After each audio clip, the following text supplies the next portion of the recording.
Fala pessoal aqui do canal, aqui é o Redson Matos, seu sócio aqui da internet, economista, estrategista de investimentos, tá? Tô dando as caras por aqui depois de longas semanas sem gravar nenhum vídeo, tá? Até peço desculpa para vocês, fiquei ausente por questões pessoais, mas agora, dia 17 aqui, né? É isso mesmo, 17 ou 16? Desculpa, dia 16 de dezembro, tô gravando esse vídeo na terça-feira. Vamos meio que fazer o nosso pré-2026, né? Essas últimas 2 semanas de bolsa, tá? Que inclusive prometem algum grau de volatilidade, né? Estamos vendo isso inclusive hoje na bolsa aqui, a bolsa despencando mais de 1%, depois de dados, né, de payroll um pouco acima da mediana dos economistas. Teve ata da última reunião do Copom que veio um pouco mais dura do que o mercado estimava, mas acho que tá todo mundo com o dedo muito ali, meio que no gatilho, né? Muito ansioso a qualquer ruído que aparece aí no radar, né? A gente viu isso inclusive dias atrás, depois que o Flávio Bolsonaro, né, em teoria, foi ventilado como um indicado do presidente Bolsonaro para a próxima eleição. Mas hoje a gente vai falar sobre as ações da Azul, tá? A Azul que já foi tema aqui de um vídeo aqui no canal, tá? Inclusive deixo aí para vocês o vídeo que eu fiz lá em meados de setembro. O papel estava mais ou menos R$1,10. Agora ele está negociando próximo de 80 centavos, tá? Então naquela ocasião eu expliquei com uma riqueza de detalhes maior sobre o processo de reestruturação da empresa. Dias antes de eu ter gravado esse vídeo, a gente tinha visto, por exemplo, a Gol, que passou por um processo muito semelhante, que inclusive teve o desfecho ali com as ações sendo diluídas de uma maneira que eu nunca vi antes na vida, né? O papel inclusive passou a ser negociado por meio de lotes de 1.000 ao invés de lotes de 100. E a ação da Azul também passa por essa reestruturação ao longo desse ano de 2025, e na sexta-feira anterior, nós tivemos o Tribunal de Justiça lá nos Estados Unidos dando o parecer favorável ao projeto de reestruturação da Azul, que agora deve se encaminhar, inclusive até o final desse ano a gente deve assistir a Azul internalizando, né, uma parte dos seus credores, que vão deixar de ser credores e vão se tornar acionistas, tá? Junto com você, que eu sei que está me ouvindo aí do outro lado, que eu sei que você tem as ações da Azul, tá? Você não me engana. Muito provável que uma boa parte de quem está assistindo esse vídeo já comprou as ações ou está carregando esse papel por um tempo grande. Mas esse vídeo vai ser um pouco mais crítico. Eu quero trazer um pouco de atualização e talvez te mostrar aí alguma visão que seja útil para a tua decisão, tá? Então, como de praxe, antes de a gente começar, já te peço para se inscrever nesse canal, tocar no sino das notificações, compartilhar com seu amigo que tem Azul, está pensando em comprar Azul, e principalmente curtir o vídeo e comentar aí ao final do vídeo o que você achou sobre tudo isso que eu mencionei, tá? Então bora falar sobre as ações da Azul, porque o papel caiu quase 30% no pregão de ontem, né? Começou o dia dessa terça-feira caindo por volta de 10%, e se o meu profit não estiver errado, meio que se estabilizou ali nas últimas horas. Bom, o que está acontecendo, né? A Azul, que é uma empresa que hoje vale mais ou menos seus 770 milhões de reais em bolsa, e tem uma dívida líquida próximo de 33 bilhões de reais, tá? É uma empresa em reestruturação, então uma empresa em recuperação judicial, né, segundo as normas dos Estados Unidos, e que há bastante tempo, né, ela vem vivendo meio que uma tempestade perfeita por conta dos desdobramentos que ocorreram ainda lá na época da pandemia, né? Então, além do shutdown, né, do impedimento das companhias aéreas de atuarem dentro do seu nicho por conta do isolamento social, não dá para tirar da conta as duas guerras, né, os princípios de guerra que aconteceram nos outros anos até aqui, né, e como que isso influenciou o preço do petróleo, né? Então tem a invasão russa à Ucrânia, tem também o conflito aberto na faixa de Gaza, tudo isso transformou o preço do petróleo em um dos ativos mais que se valorizaram aí, com o Brent inclusive superando os $80, e claro que o preço do combustível, né, que é uma variável que recebe efeitos como função do próprio preço do petróleo, ele é um dos principais custos dentro da cesta de custos de qualquer companhia aérea, né? Então, se o petróleo ele está muito caro no mercado, obviamente que as margens das companhias aéreas tendem a ser piores, e se o petróleo está muito baixo, vale também o inverso, né? Então as margens tendem a melhorar.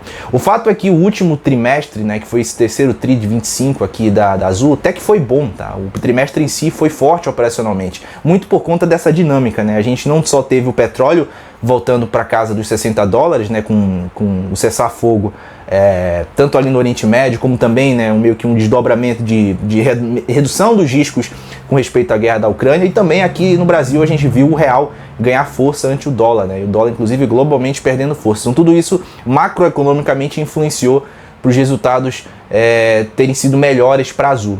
Agora, claro que a empresa há bastante tempo não dá lucro líquido, né? Então ela tem acumulado prejuízos líquidos recorrentes por conta do tamanho do endividamento, e isso obviamente é um problema, e é um problema que não vai ser resolvido tão logo, tá? Então eu acredito que vai se estender para os próximos anos, e eu realmente nem sei se nos próximos anos a Azul ela vai continuar sendo uma empresa listada aqui no Brasil. E eu acho que talvez esse seja um risco considerável para você que está carregando os papéis com preço médio lá em cima, porque a Abra, né, que é a controladora da Gol, já meio que deu um parecer de que ela quer fechar o capital da Gol aqui no Brasil, e vai meio que consolidar dentro de uma holding, né, com outros grupos de aéreas da América Latina, e vai listar isso lá fora nos Estados Unidos, mas obviamente numa roupagem totalmente diferente para quem era investidor só da Gol, né? Então a Azul ela pode seguir o mesmo caminho, é uma possibilidade, né? Mas o fato é que, olhando no curto prazo, né, o que a gente deve assistir nas próximas semanas é a ação da Azul ser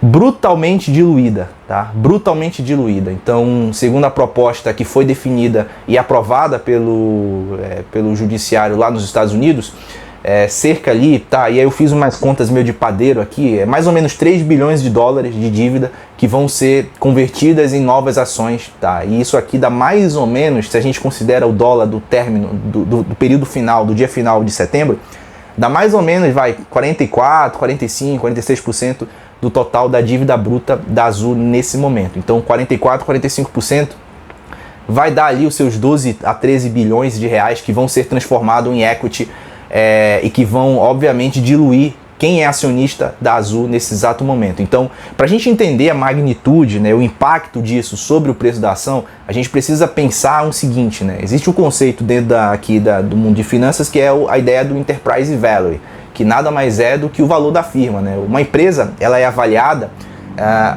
não só pelo valor de mercado, né, que é as ações sendo negociadas ali diariamente, mas também pelo valor da dívida dessa empresa, né? Então uma empresa ela vale o valor de mercado mais a dívida que ela possui.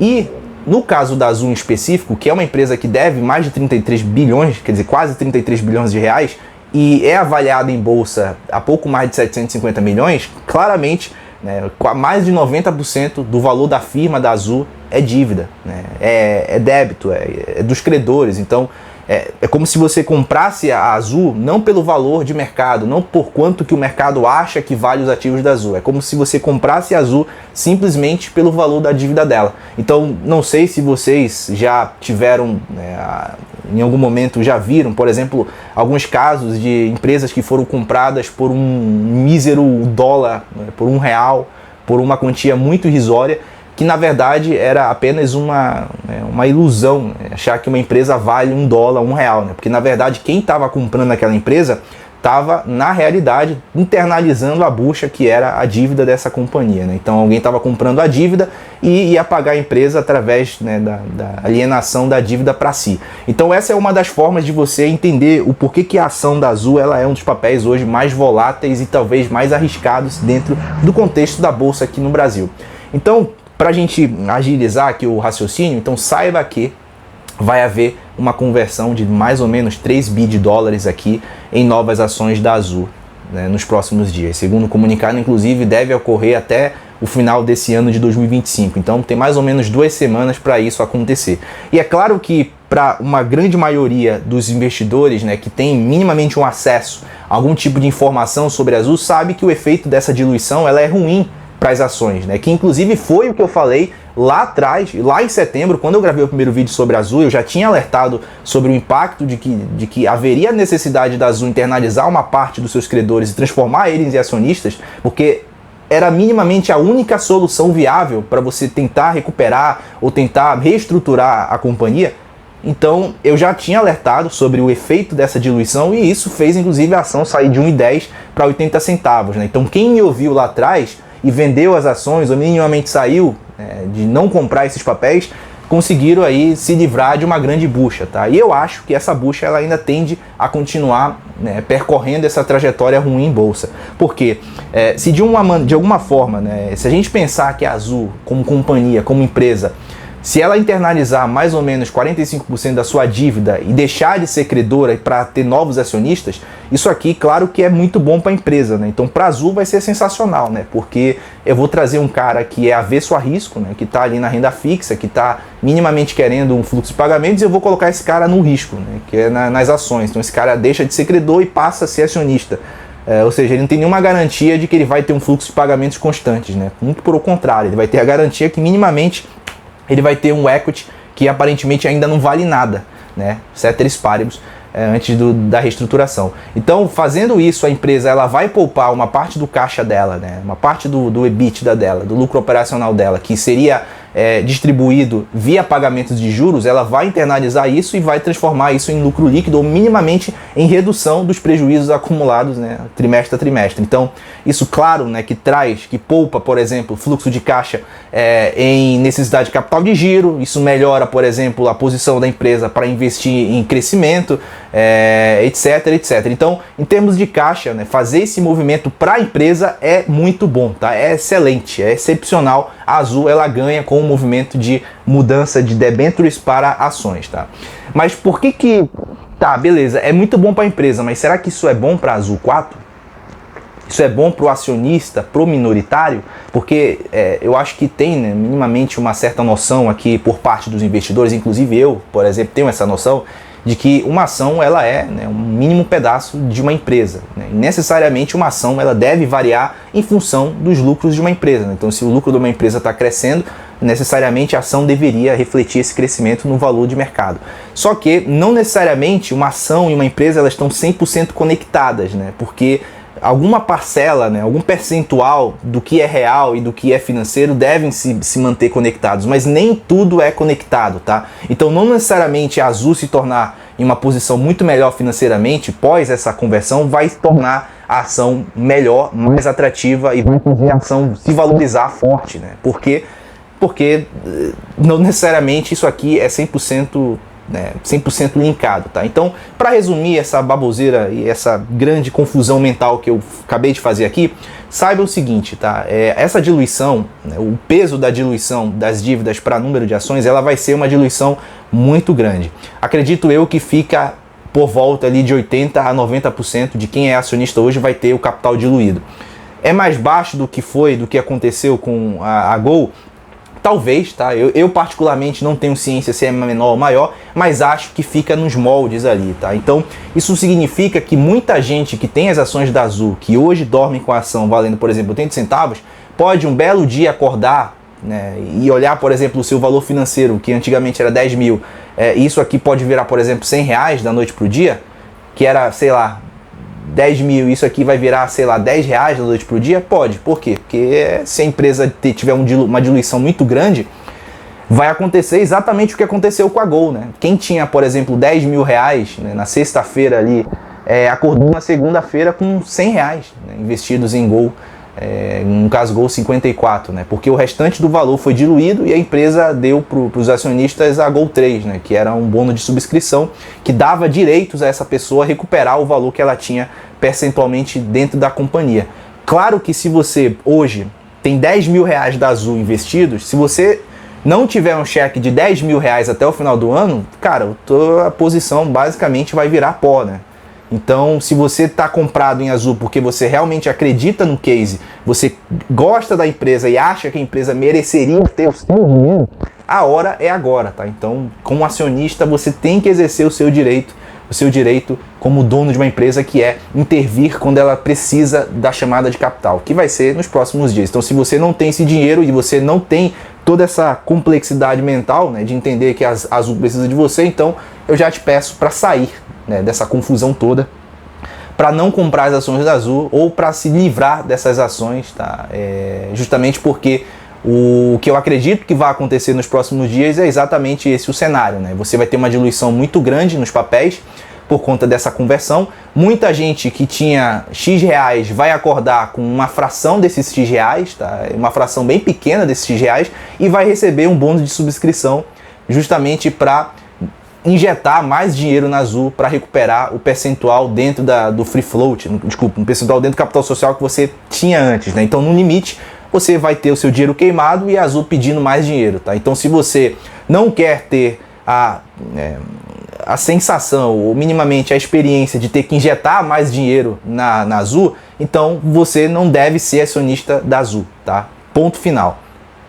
Acho que todos esses monte de minutos que eu passei aqui poderia ser resumido em um único corte, que era exatamente esse. Se você não tem um cheque no mesmo valor que você já tem investido em Azul, você não deve ser investidor da Azul, porque é exatamente isso que vai acontecer nos próximos dias.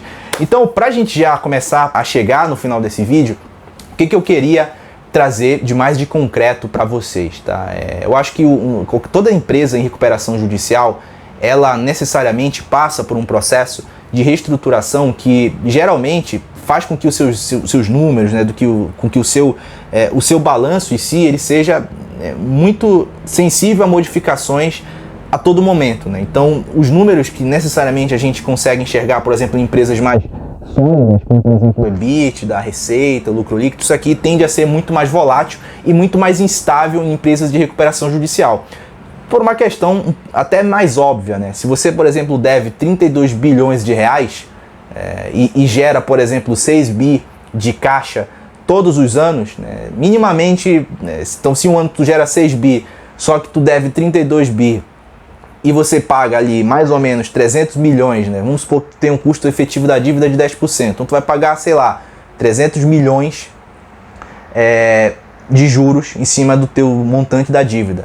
E aí, acho que o EBITDA, vamos supor que a empresa gera 600 milhões de EBITDA, tem 32 bi, custo da dívida 10%, então tu gera 600, tu paga 300, sobra 300 milhões para você pagar despesas, pagar custos, pagar investimento, pagar depreciação e se sobrar, dá lucro líquido, tá? Então, geralmente esse é o cenário de empresas em recuperação judicial. A estrutura de capital ela é tão ruim ao ponto de que a empresa ela é incapaz de gerar lucro líquido e ela vai continuar sendo incapaz de gerar lucro líquido durante bastante tempo, tá?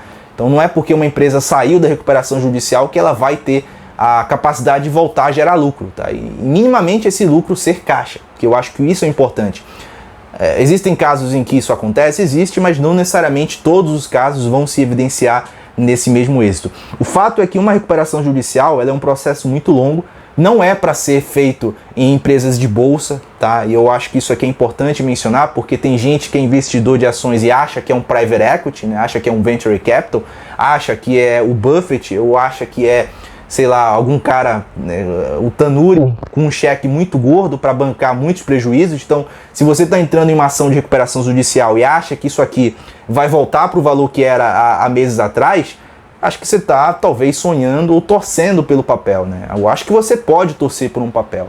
Ou melhor, eu acho que você pode torcer, né? Acho que a torcida é muito boa. Desde que você torça, por exemplo, o Flamengo ganhar amanhã contra o PSG, né? Torça para o Corinthians ganhar a final da Copa do Brasil, ou torça contra esses times, tá? Eu acho isso muito saudável. Mas torcer para uma ação talvez seja uma das maiores armadilhas que você pode fazer quando você é um investidor de risco, né? Que é no caso quando você é um investidor de ações. Então, necessariamente, empresas em recuperação judicial não deveriam ser, tá? Não deveriam ser cases de bolsa, não deveriam ser empresas que são listadas. Por quê? Porque, na média, essas ações não vão ter investidores âncoras, tá? Então vão ter basicamente uma base muito pulverizada em investidores de especulação, sobretudo de pessoa física, investidores que são muito sensíveis a qualquer decisão, a qualquer movimento, a qualquer ruído, não sabem, por exemplo, ter minimamente um controle do para onde a empresa está indo. Então é por isso que essas ações são tão voláteis, tá? É por isso que uma Azul 4 sobe 20% e depois cai os mesmos 20%,